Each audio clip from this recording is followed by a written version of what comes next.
नमस्कार मित्रांनो, आता तुम्ही व्हिडिओ बघितला तुमच्या लक्षात आलेला असेल आजची रेसिपी होणार आहे ना, ती एकदम मस्त टेस्टी आणि एकदम चमचमीत अशी होणार आहे।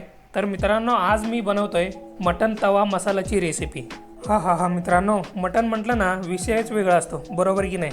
चला तर मग बोलण्यामध्ये जास्तीचा वेळ कशाला घालवायचा, फटाफट रेसिपीला स्टार्ट करूया। आणि मित्रांनो, तुम्हाला तर माहितीच आहे आता काय करायचं आहे। अहो, चॅनलला फटाफट सबस्क्राइब करायचं आहे, लाईक करायचं आणि कमेंट करायचं आहे। तर मित्रांनो, मटन तवा मसाला बनवण्यासाठी सगळ्यात आधी मटणाला आपल्याला मॅरिनेट करून घ्यायचं आहे। त्यासाठी थोडीशी हळद यामध्ये टाकून घेतो। अर्धा किलो मटन घेतलेले आणि थोडंसं लाल मिरचीची पावडर, एक अर्धा चमचा मीठ आणि आता 1 चमचा आलं लसणाची पेस्ट। आता हे सगळे मसाले मटणाला चांगल्या प्रकारे लावून घ्यायचे आहेत। मटणाच्या पीसला सगळीकडून चांगलं लागलं पाहिजे, चांगलं एकजीव झालं पाहिजे। तर हे बघा मित्रांनो, मटणाला मसाला जो लावून घेतला ना, एकदम चांगल्या प्रकारे लावून घेतलेला आहे। आता हा जो मटण आहे ना, एक 10 मिनिटासाठी मॅरिनेट होण्यासाठी ठेवून द्यायचं आहे आणि त्यानंतर ना कुकरला लावून चांगलं या मटणाला शिजवून घ्यायचं आहे।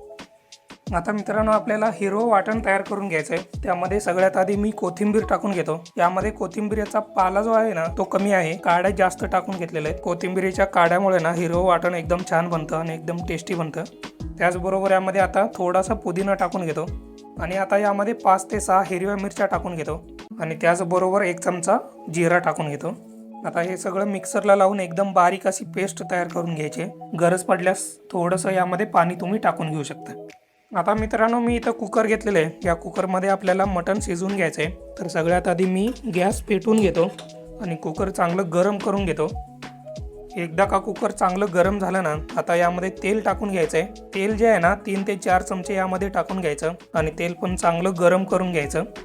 एकदा का तेल पण चांगलं गरम झालं ना, आता यामध्ये मॅरिनेट केलेलं मटण टाकून घ्यायचं आहे आणि हे जे मटण आहे ना, 1 ते 1.5 मिनिटासाठी तेलामध्ये चांगलं परतून घ्यायचं आहे।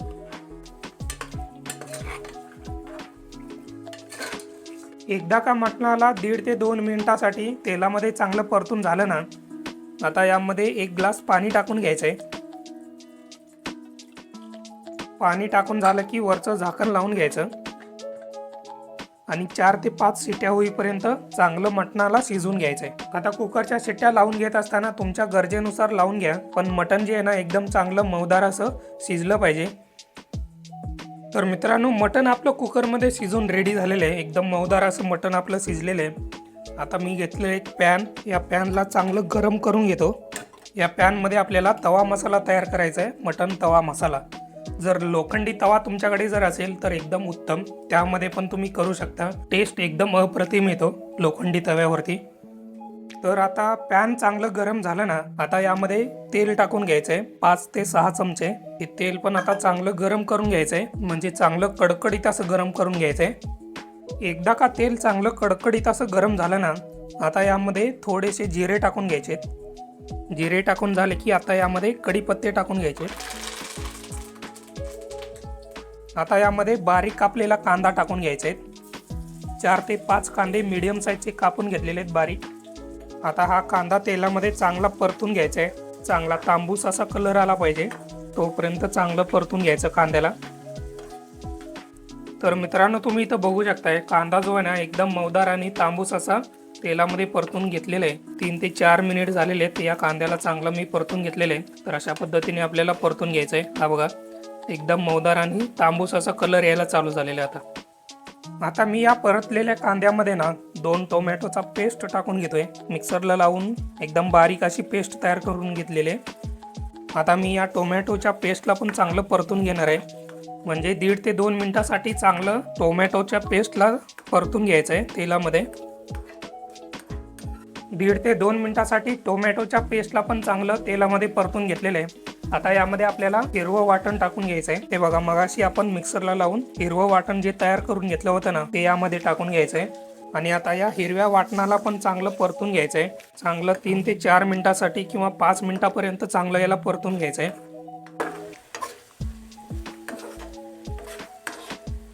तर हे बघा मित्रांनो, 3 ते 4 मिनिट झालेले आहेत। आता मसाल्याला चांगलं मी परतून घेतोय आणि आता यामध्ये ना तेल सुटायला चालू झालेलं आहे। आता मित्रांनो, यामध्ये थोडीशी हळद पावडर टाकून घ्यायची, 1 चमचा लाल मिरचीची पावडर, 1.5-2 चमचे गरम मसाला 1.5 चमचा टाकून घेतलेले आणि त्याचबरोबर मित्रांनो यामध्ये लसणाच्या पाकळ्या टाकून घ्यायच्या आहेत. एक 20-25 पाकळ्या यामध्ये टाकून घेतोय मी. आता हे सगळं चांगलं मिक्स करून घ्यायचं आहे आणि अजून एक 2 ते 3 मिनिटासाठी चांगलं परतून घ्यायचं आहे तेलामध्ये. हा हा हा हा मित्रांनो, मसाल्यांचा जो वास येतोय ना तो एकदम भारी येतोय. आणि आता अजून एक 2 ते 3 मिनिटासाठी चांगलं याला परतून घेतलं ना तर मग काही विचारूच नका, एकदम मस्त मसाला आपला तयार होतो. तर मित्रांनो तुम्ही इथं बघू शकता एकदम मस्तपैकी आपला झणझणीत असा मसाला रेडी झालेला आहे. हा हा हा, मस्त वास येतोय. आता यामध्ये थोडंसं मटणाचं पाणी वगैरे टाकून ना थोडंसं आपण या ग्रेव्हीला पातळ करून घेऊया. आता मित्रांनो यामध्ये मी थोडंसं मटणाचं पाणी टाकून घेतो. चांगलं मिक्स करून घ्यायचं आहे. तुम्हाला ग्रेव्हीची कन्सिस्टन्सी जशी पाहिजे आहे ना त्यानुसार यामध्ये पाणी टाकून घ्या. तर मित्रांनो तुम्ही इथं बघू शकताय तवा मसाला आपला रेडी झालेला आहे, म्हणजे तवा मसाल्यामधला ग्रेव्ही रेडी झालेली आहे. आता यामध्ये आपण मटण टाकून चांगलं मिक्स करून घेऊया. हा हा हा, झाली की नाही मित्रांनो एकदम मस्त चमचमीत अशी ग्रेव्ही. आता आपण यामध्ये मटण टाकून घेऊया. आता मसाल्यामध्ये मटण चांगल्या प्रकारे मिक्स करून घेऊया.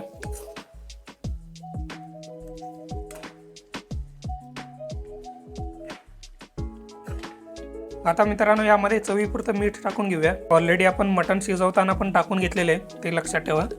आता यावरती मस्तपैकी कोथिंबिरीचा मस्का मारूया. आता हे सगळं चांगल्या प्रकारे मिक्स करून घ्यायचं आहे. मीठ वगैरे आपण यामध्ये टाकलं ना ते चांगलं मिक्स झालं पाहिजे ग्रेव्हीमध्ये. मिक्स करून झाल्यानंतर अजून एक 5 मिनिटासाठी चांगल्या प्रकारे याला मंद आचेवरती शिजवून घेऊया.